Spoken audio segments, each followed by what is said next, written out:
നമസ്കാരം, middle east ന്യൂസിലേക്ക് സ്വാഗതം. ആദ്യം നോക്കാം തലക്കെട്ടുകൾ.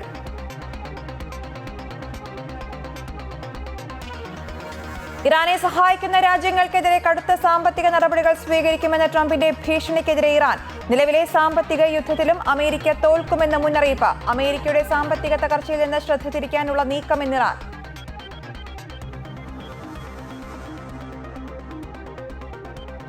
മുല്ലപ്പെരിയാറിൽ പുതിയ അണക്കെട്ട് വേണമെന്ന് ആവർത്തിച്ച കേരളം. ചിലവ് കേരളം വഹിക്കാമെന്നും സ്ഥലം തമിഴ്നാടിന് തീരുമാനിക്കാമെന്നും ദക്ഷിണ മേഖലാ കൌൺസിൽ യോഗത്തിൽ മുഖ്യമന്ത്രി വി ഡി സതീശൻ. അന്തർ സംസ്ഥാന സർവീസുകൾ നടത്തുന്ന KSRTC ബസ്സുകളുടെ ടോൾ ഒഴിവാക്കണമെന്നും ബന്ദിപ്പൂർ രാത്രിയാത്രാ നിരോധനത്തിൽ പുനഃപരിശോധന വേണമെന്നും കേരളം.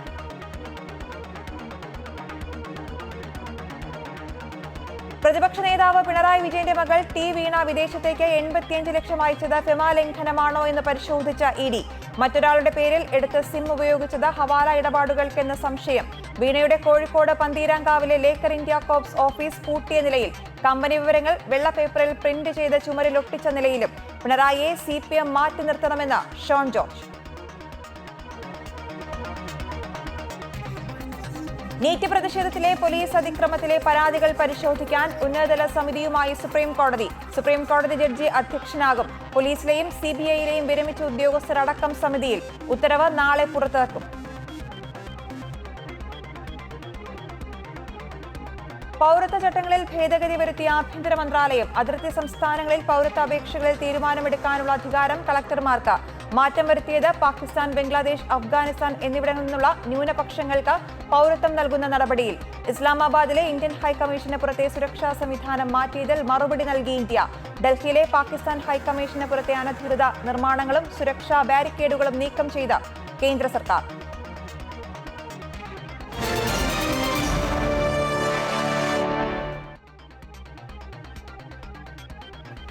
വാർത്തകൾ വിശദമായി നോക്കാം.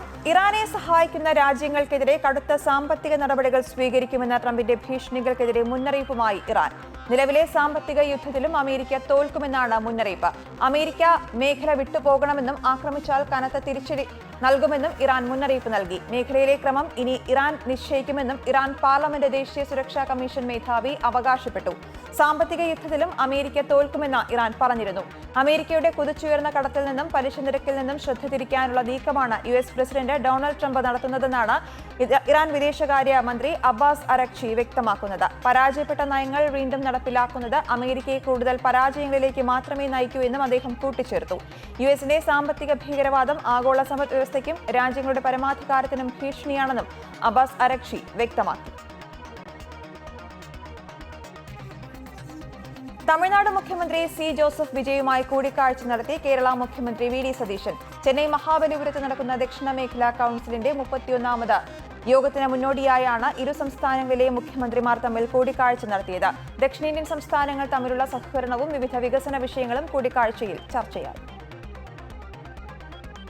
കേന്ദ്ര ആഭ്യന്തരമന്ത്രി അമിത്ഷായുടെ അധ്യക്ഷതയിൽ മഹാബലിപുരത്തായിരുന്നു ദക്ഷിണ മേഖലാ കൌൺസിൽ യോഗം നടന്നത്. കേരളത്തിന് പുറമെ ദക്ഷിണേന്ത്യൻ സംസ്ഥാനങ്ങളിലെയും പുതുച്ചേരിയിലെയും മുഖ്യമന്ത്രിമാരും മന്ത്രിമാരും മുതിർന്ന ഉദ്യോഗസ്ഥരും യോഗത്തിൽ സംബന്ധിച്ചു.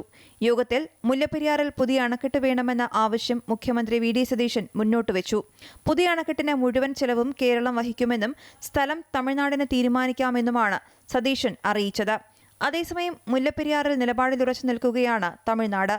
അണക്കെട്ടിൽ ജലനിരപ്പ് 152 അടിയാക്കി ഉയർത്തണമെന്ന് തമിഴ്നാട് മുഖ്യമന്ത്രി C. ജോസഫ് വിജയ് ആവശ്യപ്പെട്ടു. അതിനിടെ ലോക്സഭാ സീറ്റുകൾ 543 നിലനിർത്തണമെന്നും നിലവിലെ സീറ്റെണ്ണത്തിൽ വനിതാ സംവരണം നടപ്പാക്കണമെന്നും വി ഡി സതീശൻ ആവശ്യപ്പെട്ടു. കോടതി വിധിയുടെ അടിസ്ഥാനത്തിലാകണം നടപടികളെന്നും കാവേരിയിൽ സുപ്രീം കോടതി വിധിയും ട്രൈബ്യൂണൽ തീരുമാനവും നടപ്പാക്കണമെന്നും വിജയ് കൂട്ടിച്ചേർത്തു. ദക്ഷിണേന്ത്യൻ സംസ്ഥാനങ്ങൾ തമ്മിലുള്ള സഹകരണവും വിവിധ വികസന വിഷയങ്ങളും കൂടിക്കാഴ്ചയിൽ ചർച്ചയായി. മുഖ്യമന്ത്രി വി ഡി സതീശനൊപ്പം വ്യവസായ മന്ത്രി PK കുഞ്ഞാലിക്കുട്ടിയും കൂടിക്കാഴ്ചയിൽ പങ്കെടുത്തു. അന്തർ സംസ്ഥാന സർവീസുകൾ നടത്തുന്ന KSRTC ബസ്സുകളുടെ ടോൾ ഒഴിവാക്കണമെന്നും കേരളം ആവശ്യമുന്നയിച്ചിട്ടുണ്ട്. ബന്ദിപ്പൂർ രാത്രിയാത്രാ നിരോധനത്തിൽ പുനഃപരിശോധന വേണമെന്നും നിലവിലെ നിരോധനത്തിന് ശാസ്ത്രീയ പിൻബലമില്ലെന്നും ശാസ്ത്രീയ പരിശോധനകൾ നടത്തി പുനഃക്രമീകരണം നടത്തണമെന്നും കേരളം ആവശ്യപ്പെട്ടു. News desk Amrita news. Pinarayi വിജയന്റെ മകൾ വീണ വിജയൻ വിദേശത്തേക്ക് പണം അയച്ചതിൽ ഫെമ ചട്ടലംഘനം നടന്നിട്ടുണ്ടോ എന്ന അന്വേഷണം ആരംഭിച്ചിരിക്കുകയാണ് ED. മറ്റൊരാളുടെ പേരിൽ സിം എടുത്തത് ഹവാല ഇടപാടുകൾക്കാണെന്നാണ് സംശയം. വീണയെ വീണ്ടും ചോദ്യം ചെയ്യാനാണ് ഇഡി തീരുമാനം. മുഹമ്മദ് റിയാസിലേക്കുള്ള അന്വേഷണത്തെ രാഷ്ട്രീയമായി നേരിടാനാണ് CPMന്റെ തീരുമാനം. 20.5 കോടി രൂപയുടെ ഇടപാടുകൾ നടന്നതായാണ് രേഖകളിൽ നിന്നും ED സംഘത്തിന്റെ കണ്ടെത്തൽ. വിദേശത്തേക്ക് 85 ലക്ഷം രൂപ അയച്ചതിൽ ഫെമ നിയമലംഘനം നടന്നിട്ടുണ്ടോ എന്നും പരിശോധിക്കുകയാണ്. വീണയെ വീണ്ടും വിളിച്ചുവരുത്തി ചോദ്യം ചെയ്യാനാണ് ED തീരുമാനം. കോഴിക്കോട് നടന്ന റെയ്ഡിനു ശേഷം അന്വേഷണം മുഹമ്മദ് റിയാസ് MLAയിലേക്ക് എത്തുന്നതിനെ രാഷ്ട്രീയമായി നേരിടും. അടുത്ത ദിവസം കോഴിക്കോട് രാഷ്ട്രീയ വിശദീകരണ യോഗം ചേരാനാണ് പാർട്ടി തീരുമാനം. പാർട്ടി സംസ്ഥാന സെക്രട്ടറി MV ഗോവിന്ദൻ യോഗത്തിൽ പങ്കെടുക്കും. അതേസമയം കൂടുതൽ സ്ഥലങ്ങളിൽ പരിശോധനയ്ക്ക് ED തയ്യാറെടുക്കുകയാണ്. വീണ മറ്റൊരാളുടെ പേരിൽ സിം എടുത്തത് ഹവാല ഇടപാടുകൾക്ക് വേണ്ടിയാണെന്നാണ് അന്വേഷണ സംഘത്തിന്റെ വിലയിരുത്തൽ. അമൃത ന്യൂസ്, തിരുവനന്തപുരം. വീണ വിജയനുമായി ബന്ധമുള്ള ലേക്കർ ഇന്ത്യ കമ്പനിയുടെ കോഴിക്കോട് പന്തീരാങ്കാവിലെ ഓഫീസ് പൂട്ടിക്കിടക്കുന്ന നിലയിൽ. കെട്ടിടത്തിന് സമീപത്ത് കൃത്യമായ കമ്പനി ബോർഡ് പോലും സ്ഥാപിച്ചിട്ടില്ല. 2026 നിയമസഭാ തെരഞ്ഞെടുപ്പിൽ വീണയുടെ ഭർത്താവ് കൂടിയായ PA മുഹമ്മദ് റിയാസ് സമർപ്പിച്ച സത്യവാങ്മൂലത്തിൽ ലേക്കർ ഇന്ത്യയെക്കുറിച്ചുള്ള വിവരങ്ങൾ നൽകിയിട്ടുമുണ്ട്.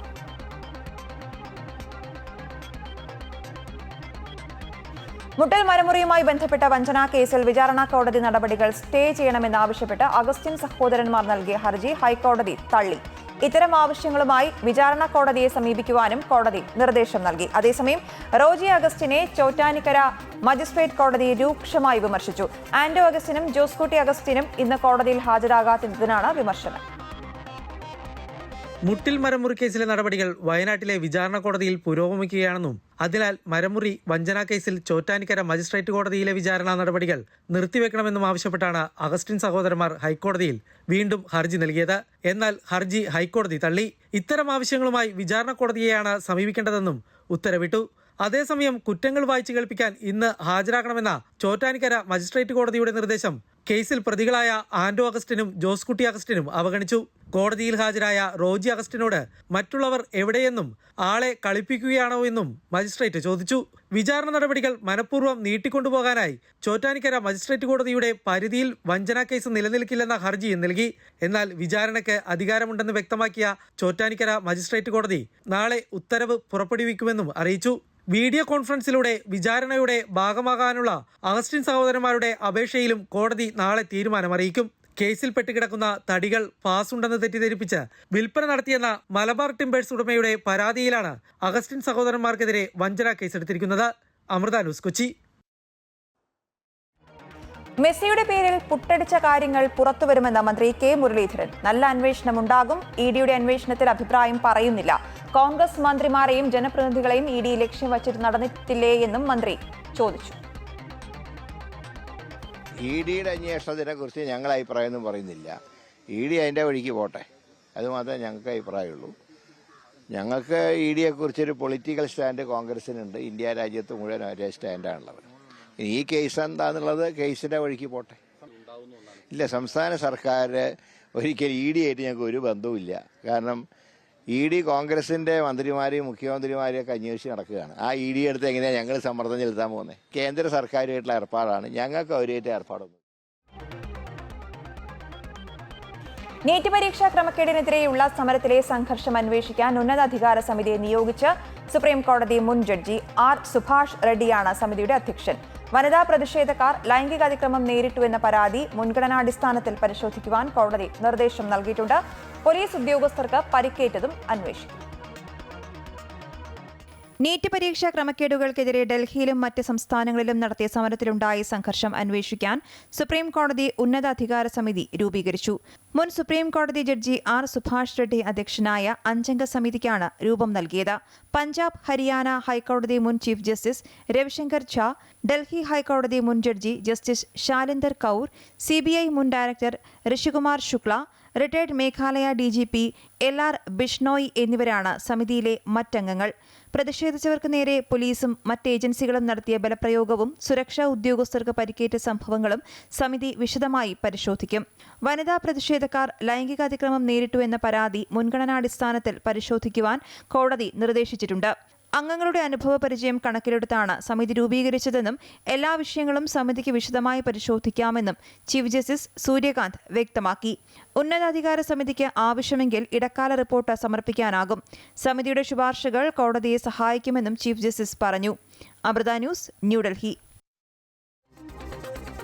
പൗരത്വ ചട്ടങ്ങളിൽ ഭേദഗതി വരുത്തി കേന്ദ്ര ആഭ്യന്തര മന്ത്രാലയം. പാകിസ്ഥാൻ, ബംഗ്ലാദേശ്, അഫ്ഗാനിസ്ഥാൻ എന്നിവിടങ്ങളിൽ നിന്നുള്ള ന്യൂനപക്ഷങ്ങളുടെ പൗരത്വ അപേക്ഷകളിൽ തീരുമാനമെടുക്കാനുള്ള അധികാരം കളക്ടർമാർക്ക് നൽകി. അതിർത്തി സംസ്ഥാനങ്ങളിലാണ് മാറ്റം വരുത്തിയത്. അയൽ രാജ്യങ്ങളിൽ നിന്നുള്ള ന്യൂനപക്ഷങ്ങൾക്ക് പൗരത്വം നൽകാനുള്ള നടപടിയിൽ നിർണായക മാറ്റങ്ങളാണ് കേന്ദ്ര സർക്കാർ വരുത്തിയത്. പാകിസ്ഥാൻ, ബംഗ്ലാദേശ്, അഫ്ഗാനിസ്ഥാൻ എന്നിവിടങ്ങളിൽ നിന്നുള്ള ന്യൂനപക്ഷങ്ങളുടെ പൗരത്വ അപേക്ഷകളിൽ തീരുമാനമെടുക്കാനുള്ള അധികാരം കളക്ടർമാർക്ക് നൽകി. നിലവിൽ ഉന്നതാധികാര സമിതിയാണ് ഇക്കാര്യം തീരുമാനിക്കുന്നത്. നടപടി ലഘൂകരിക്കുകയും രേഖകളുടെ പരിശോധന കൂടുതൽ കർശനമാക്കാനുമാണ് ഭേദഗതി. ഉന്നതാധികാര സമിതിക്ക് മുൻപിലുള്ള അപേക്ഷകളിൽ കാലതാമസം വരുന്ന പശ്ചാത്തലത്തിലാണ് ആഭ്യന്തര മന്ത്രാലയത്തിന്റെ പുതിയ തീരുമാനം. ഗുജറാത്ത്, രാജസ്ഥാൻ, പഞ്ചാബ്, പശ്ചിമ ബംഗാൾ, അസം, ത്രിപുര, ജമ്മുകാശ്മീർ, ലഡാക്ക് എന്നിങ്ങനെ അതിർത്തി മേഖലകളിൽ മാറ്റം ബാധകമാകും. അസം, ത്രിപുര സംസ്ഥാനങ്ങളിലെ ഗോത്ര മേഖലകളെ ഒഴിവാക്കിയിട്ടുണ്ട്. പൗരത്വം നൽകുന്നതിന് മുൻപ് കളക്ടർമാർ അപേക്ഷയും സമർപ്പിച്ച രേഖകളും കർശനമായി പരിശോധിച്ച് ഉറപ്പുവരുത്തണമെന്നും നിർദ്ദേശമുണ്ട്. അമൃത ന്യൂസ്, ന്യൂഡൽഹി. പാകിസ്ഥാൻ പ്രകോപനത്തിന് ഉചിതമായ മറുപടി നൽകി ഇന്ത്യ. ഡൽഹിയിലെ പാകിസ്ഥാൻ ഹൈക്കമ്മീഷന് പുറത്തെ അനധികൃത നിർമ്മാണങ്ങളും സുരക്ഷാ ബാരിക്കേഡുകളും നീക്കം ചെയ്തു. ഇസ്ലാമാബാദിലെ ഇന്ത്യൻ ഹൈക്കമ്മീഷന് പുറത്തുണ്ടായിരുന്ന സുരക്ഷാ ബാരിക്കേഡുകൾ പാകിസ്ഥാൻ നീക്കം ചെയ്തതിന് പിന്നാലെയാണ് നടപടി. ഡൽഹിയിൽ പാകിസ്ഥാൻ ഹൈക്കമ്മീഷന് പുറത്തെ കെട്ടിടഭാഗങ്ങളും സുരക്ഷാ ബാരിക്കേഡുകളും അധികൃതർ പൊളിച്ചു നീക്കി. ഹൈക്കമ്മീഷൻ അനുവദിച്ചിട്ടുള്ള അതിർത്തിക്ക് പുറത്തേക്ക് കടന്നുള്ള നിർമ്മാണങ്ങളാണ് JCB ഉപയോഗിച്ച് പൊളിച്ചു മാറ്റിയത്. ഹൈക്കമ്മീഷനിലെ വിസ വിഭാഗത്തിന് സമീപമുള്ള ക്യൂ നിയന്ത്രണ സംവിധാനങ്ങളും നീക്കം ചെയ്തിട്ടുണ്ട്. കൂടാതെ ഹൈക്കമ്മീഷന് ചുറ്റുമുണ്ടായിരുന്ന സുരക്ഷാ ബാരിക്കേഡുകളും ഒഴിവാക്കി.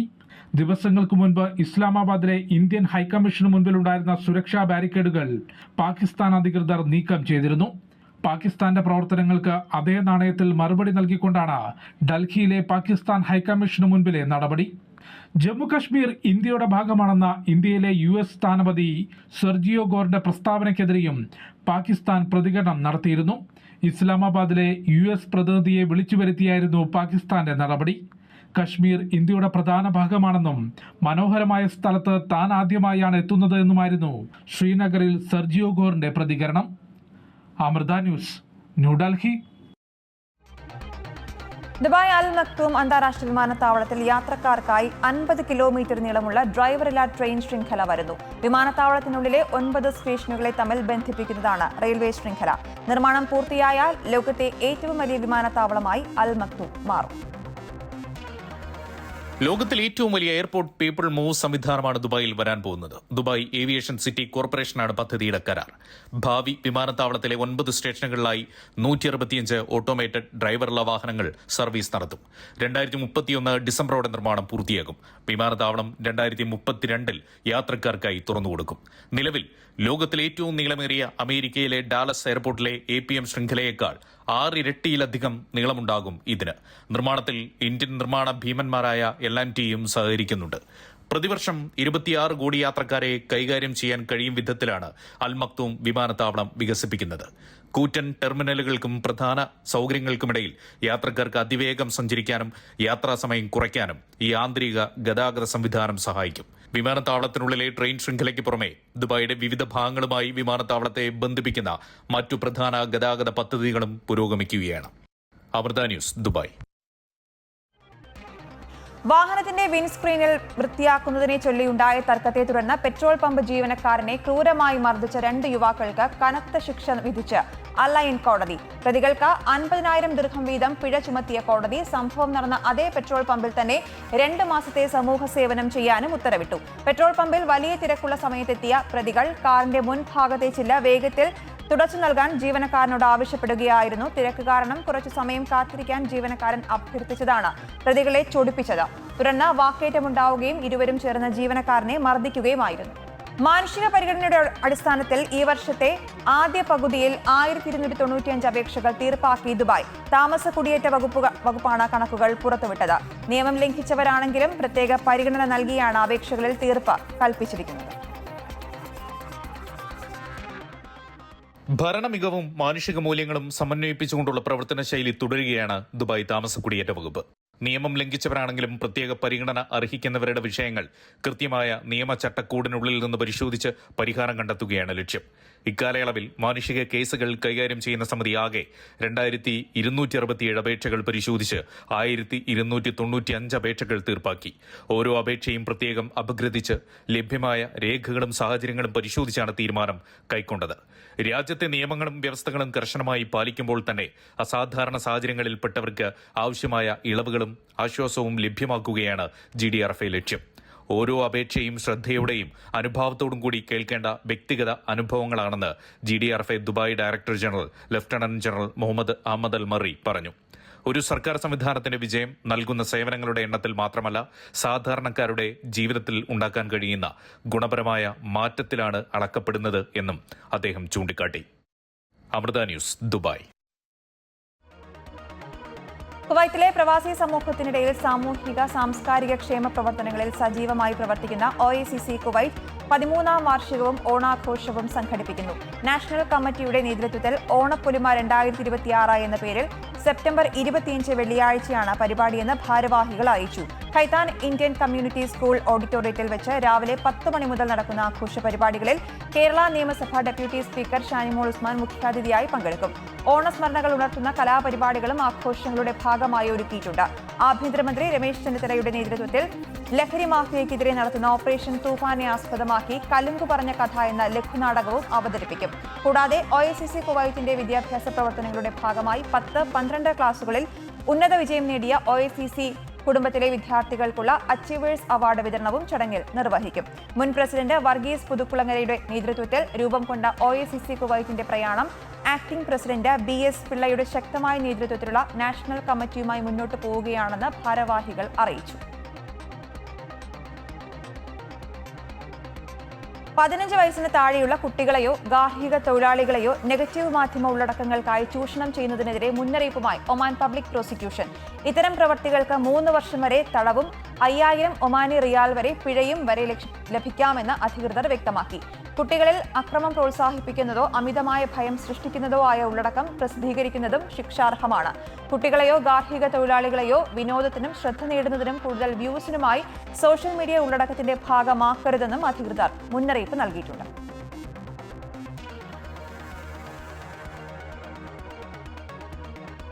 റോഡ് സുരക്ഷ ശക്തമാക്കുന്നതിന്റെയും ഗുരുതര ഗതാഗത നിയമലംഘനങ്ങൾ നിയന്ത്രിക്കുന്നതിന്റെയും ഭാഗമായി കുവൈറ്റിൽ ട്രാഫിക് ജനറൽ ഡിപ്പാർട്ട്മെന്റ് 60ഓളം വാഹനങ്ങൾ പിടിച്ചെടുത്തു. വാഹനങ്ങളിൽ അനുമതിയില്ലാതെ വരുത്തിയ മാറ്റങ്ങൾ ഉൾപ്പെടെ വിവിധ ട്രാഫിക് നിയമലംഘനങ്ങൾ കണ്ടെത്തിയതിനെ തുടർന്നാണ് നടപടി. റോഡുകളിൽ മറ്റ് യാത്രക്കാരുടെ സുരക്ഷയെ ബാധിക്കുന്ന പ്രവർത്തികൾക്കെതിരെയും അധികൃതർ നിരീക്ഷണം ശക്തമാക്കിയിട്ടുണ്ട്.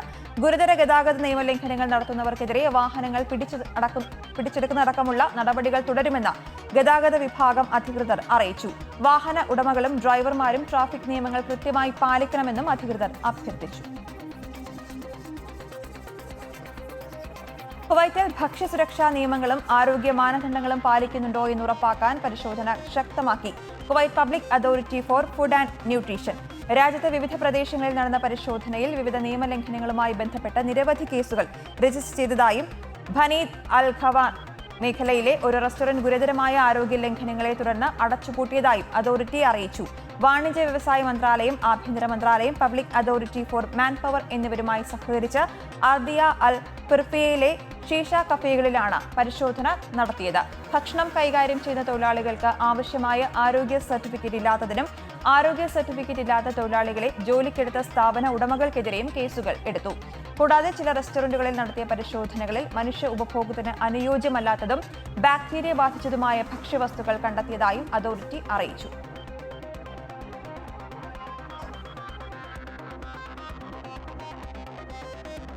സൗദി അറേബ്യയുടെ ആദ്യ എനർജി ഹാക്കത്തോൺ പ്രഖ്യാപിച്ചു. ഒക്ടോബറിൽ റിയാദിൽ നടക്കാനിരിക്കുന്ന 25ാമത് WPC എനർജി കോൺഗ്രസിന് മുന്നോടിയായി ഊർജ്ജ മന്ത്രാലയമാണ് ഇഗ്നൈറ്റ് യുവർ ഐഡിയാസ് എന്ന പ്രമേയത്തിൽ പരിപാടി സംഘടിപ്പിക്കുന്നത്. ഒക്ടോബർ 7 മുതൽ 9 വരെ റിയാദിലെ KPSA RCയിലാണ് ഹാക്കത്തോൺ നടക്കുക. ഊർജ്ജ മേഖലയിലെ പ്രധാന വെല്ലുവിളികൾക്ക് പരിഹാരം കണ്ടെത്താൻ യുവാക്കളെയും വിദഗ്ധരെയും ഒരുമിപ്പിക്കുകയാണ് ലക്ഷ്യം. താൽപര്യമുള്ളവർക്ക് സെപ്റ്റംബർ 16 വരെ ഓൺലൈനായി അപേക്ഷിക്കാം. കുവൈറ്റിലെ സർക്കാർ കാര്യാലയങ്ങളിലെ വേനൽക്കാല പ്രവർത്തന സമയക്രമം ഓഗസ്റ്റ് 31 അവസാനിപ്പിക്കുകയും സെപ്റ്റംബർ 1 മുതൽ നേരത്തെയുള്ള സമയക്രമത്തിലേക്ക് മടങ്ങുകയും ചെയ്യും. ജൂൺ 1 മുതൽ ഓഗസ്റ്റ് 31 വരെയാണ് വേനൽക്കാല ജോലി സമയക്രമം നടപ്പാക്കിയിരിക്കുന്നത്. ഇതിന്റെ ഭാഗമായി സർക്കാർ സ്ഥാപനങ്ങളിലെ ജോലി സമയം 7 മണിക്കൂറിൽ നിന്ന് 6 മണിക്കൂറാക്കി കുറച്ചിരുന്നു. സെപ്റ്റംബർ 1 മുതൽ ഇത് വീണ്ടും 7 മണിക്കൂറാകും. ഇതിനു പുറമെ പഴയ രീതിയിൽ രാവിലെയും വൈകുന്നേരവും ഉൾപ്പെടുന്ന ജോലി സംവിധാനവും നിലവിൽ വരും. ജോലിയുടെ സ്വഭാവം അനുസരിച്ച് വ്യത്യസ്ത സമയക്രമം ബാധകമായ ചില വിഭാഗങ്ങൾക്കും സ്ഥാപനങ്ങൾക്കും അവരുടെ പ്രത്യേക വ്യവസ്ഥകൾ തുടർന്നും ബാധകമായിരിക്കുമെന്നും സിവിൽ സർവീസ് ബ്യൂറോ അധികൃതർ അറിയിച്ചു. സൗദി അറേബ്യൻ വിദേശകാര്യമന്ത്രി ഫൈസൽ ബിൻ ഫർഹാൻ രാജകുമാരനും ഖത്തർ വിദേശകാര്യമന്ത്രി ഷെയ്ഖ് മുഹമ്മദ് ബിൻ അബ്ദുൾ റഹ്മാൻ അൽ താനിയും റിയാദിൽ കൂടിക്കാഴ്ച നടത്തി. മേഖലയിലെ നിലവിലെ നയതന്ത്ര സംഭവ വികാസങ്ങളും സമാധാന നീക്കങ്ങളുമാണ് ഇരു നേതാക്കളും പ്രധാനമായും ചർച്ച ചെയ്തത്. മേഖലയിൽ സ്ഥിരത ഉറപ്പാക്കാൻ സംയുക്ത സഹകരണം ശക്തിപ്പെടുത്തേണ്ടതിന്റെ പ്രാധാന്യം യോഗത്തിൽ ചൂണ്ടിക്കാട്ടി. തർക്കങ്ങൾ പരിഹരിക്കാനുള്ള മധ്യസ്ഥ ശ്രമങ്ങൾക്ക് പൂർണ്ണ പിന്തുണ പ്രഖ്യാപിച്ച നേതാക്കൾ പ്രധാന കടൽപാതകളിലൂടെയുള്ള കപ്പൽ ഗതാഗതത്തിന്റെ സുരക്ഷ ഉറപ്പാക്കാൻ ഒന്നിച്ചു പ്രവർത്തിക്കുമെന്നും വ്യക്തമാക്കി.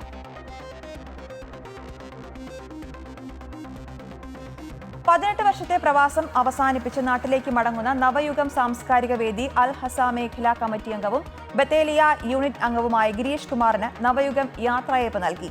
ബത്തേലിയയിൽ നവയുഗം അൽ ഹസ മേഖലാ പ്രസിഡന്റ് സുനിൽ വലിയാട്ടലിന്റെ അധ്യക്ഷതയിൽ നടന്ന യാത്രയയപ്പ് യോഗം മേഖലാ രക്ഷാധികാരി സുശീൽ കുമാർ ഉദ്ഘാടനം ചെയ്തു. മേഖലാ സെക്രട്ടറി ഉണ്ണി മാധവം സ്വാഗതം ആശംസിച്ചു. നവയുഗത്തിന്റെ സ്നേഹോപഹാരം നസജീവ് കൈമാറി. സംസ്ഥാനത്ത് വീണ്ടും സ്വർണ്ണവില കൂടി. ഗ്രാമിന് 3160 രൂപ കൂടി. പവന് 1,16,800 രൂപയാണ് ഇന്നത്തെ വില. ആഗോള വിപണിയിലുണ്ടായ വില വർധനവും ഡോളർ വില സൂചിക ദുർബലമായതും സ്വർണ്ണ വിപണിയിൽ പ്രതിഫലിച്ചു. ഓഹരി വിപണി കുതിച്ചുയരുന്നതിനെ തുടർന്ന് നിക്ഷേപകർക്ക് വൻ നേട്ടമാണ് ഉണ്ടായത്.